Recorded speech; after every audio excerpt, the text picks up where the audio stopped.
It's time to kick ass and chew bubble gum, and I'm all out of gum. Duke Nukem's 3D weapons roster is to this day pretty good, memorable and iconic.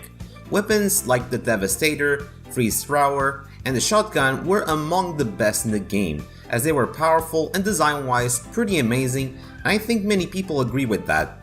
With that being said, during the development of the game, the roster was actually pretty different compared to the final version of the roster.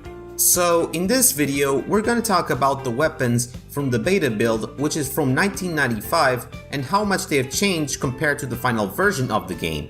The reason I'm making this video in the first place is that a Twitter user named Build Engine Aesthetics posted a tweet a while back. That tweet showcased a video that was uploaded on YouTube by a channel user named Channel. Yes, that's the channel's name. And in that video, it showcased the weapon roster of the 1995 beta version of Duke Nukem 3D, and it looked pretty different. And in this video, I'm gonna talk about what has changed and the mechanics that were scrapped in the final version of Duke Nukem 3D.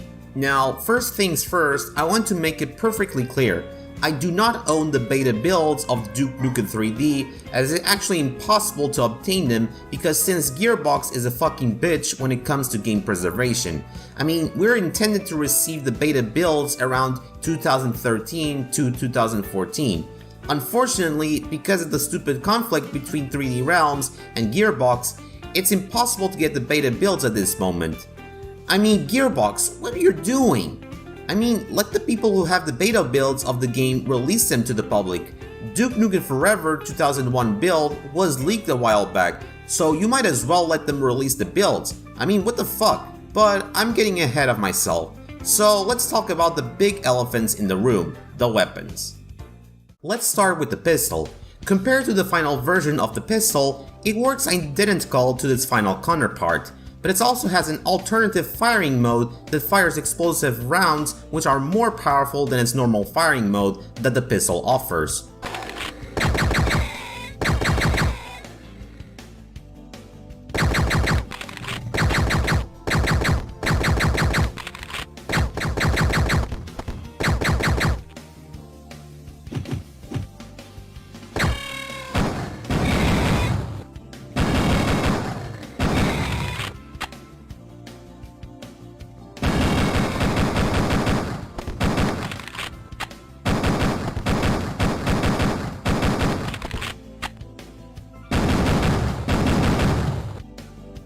Now let's cut to the chase. All the weapons from the 1995 beta build have an alternative firing mode, so keep that in mind when I talk about the other weapons.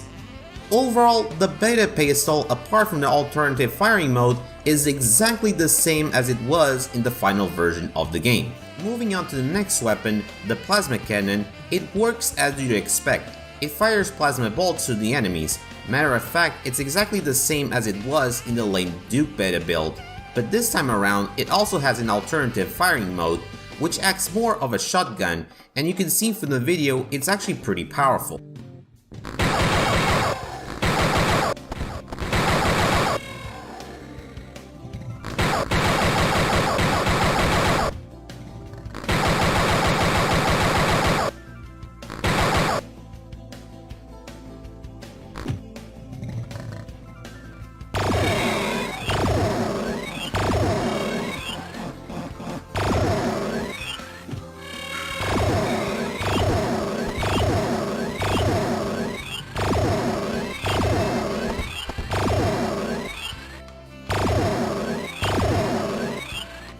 Unfortunately, the plasma cannon was replaced by the chain gun cannon in the final version of the game. Now, why was it replaced?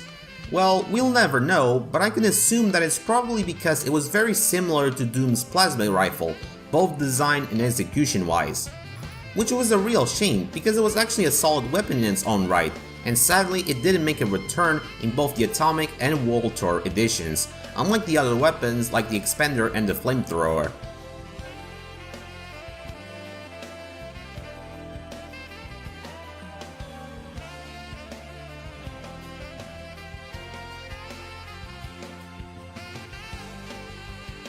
As far as differences goes, there isn't much else to talk about it. The rocket launcher, compared to the final version of the game, it functions exactly the same, but with a new addition. Its alternative firing mode makes the RPG fire heat-seeking missiles, which from the looks of the video, it's freaking bonkers. While this was discarded in the final version of the game, the heat-seeking missiles return in Shadow Warrior.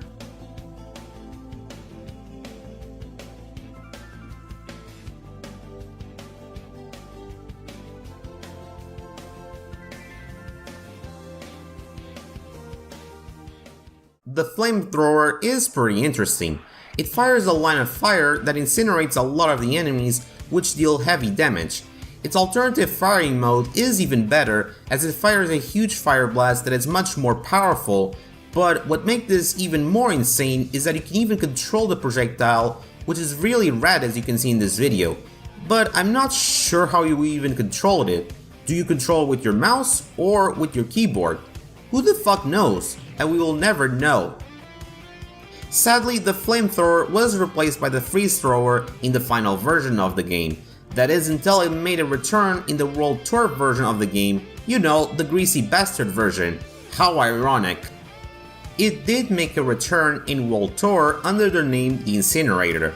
However, it had a lot of changes, mostly on its design and mechanics. First off, the weapon fires a projectile in a slow-moving arc, which is pretty weak at long range. However, the projectiles coalesce into pools of lava on the ground, and if an enemy touches the ground, it will light on fire and they will not attack the player for 5 seconds. Dude, this weapon is fucking broken if you ask me. Design-wise, the Flamethrower looks pretty much the same as the final version, but with a blue indicator on it instead of the red indicator in the final version.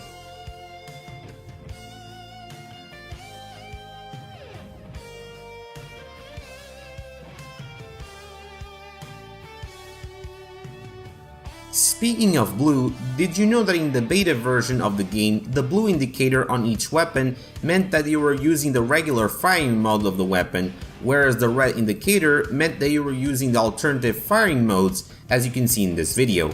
Which is a nice touch if you ask me. The shrinker in the beta build version of Duke Nukem 3D works identically to the final version. However, this time around, you can jib enemies sometimes without having to stomp them if you fire another shot at them while they are shrunk.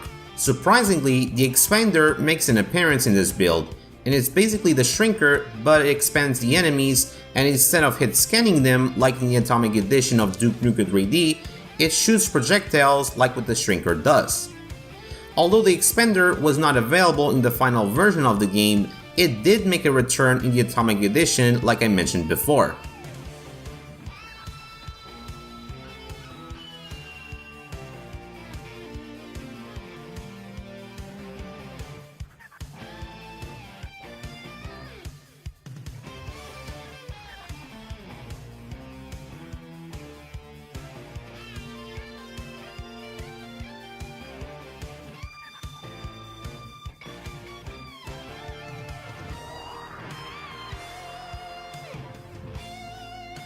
Execution-wise, the pipe bombs and the laser trip mines are pretty much the same as they were in the final version, apart from their alternative firing modes of course. Their alternative firing modes makes the explosion go even boomer than ever before. The laser trip mine's alternative firing mode, as you can see from this, consists of having a scanning mode and even a bigger explosion radius dealing heavy damage. Design-wise, they look pretty much exactly the same, so there isn't much else to talk about it.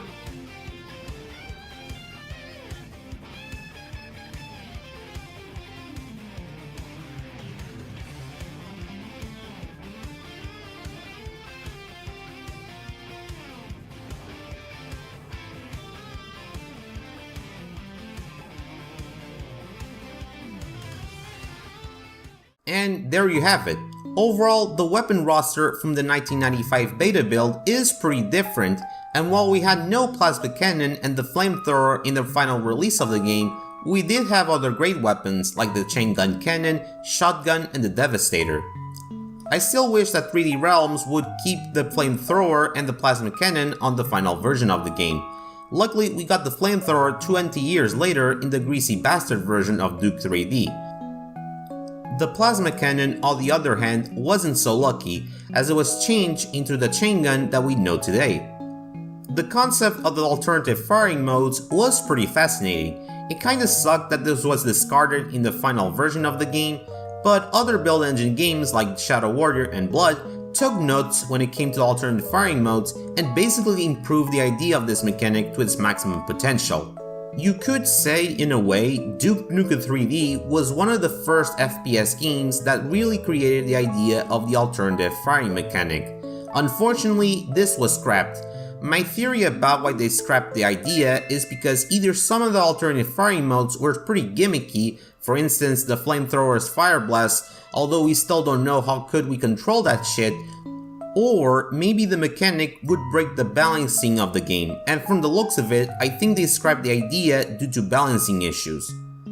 At the time of writing and making this video, the beta builds haven't been released yet. But who knows, maybe in about 4,000 years into the future, we might get these beta builds. Hopefully. Thank you so much for watching this video. If you like this video, make sure to hit the like button and hit the subscribe button for more content. I want to know what you think about the weapon roster from the beta version of Duke Nukem 3D. Did you like it? Did you not like it? Do you think it's better than the final version of the game? Whatever it is, let me know in the comments below. And that's all folks, see you next time.